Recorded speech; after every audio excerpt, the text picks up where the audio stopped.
Slip and fall cases are the most underestimated personal injury cases, but they can be worth hundreds of thousands of dollars when handled correctly. Every year, over 8 million people are treated in emergency rooms for fall-related injuries. But here's what most people don't realize. Not every slip and fall case is a viable case. To win a premises liability case, you need to prove 3 things. First, there was a dangerous condition. Second, the property owner knew or should have known about it. And third, the dangerous condition caused your injury.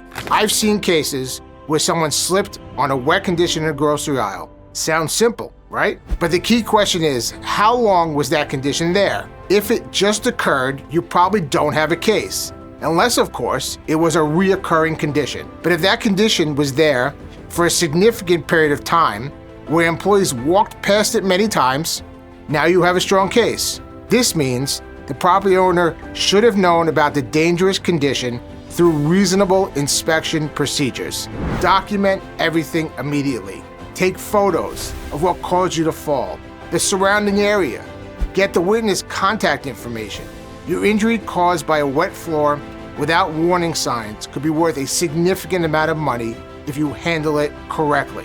But slip and falls are nothing compared to the next type of case, where the injuries can be life-altering.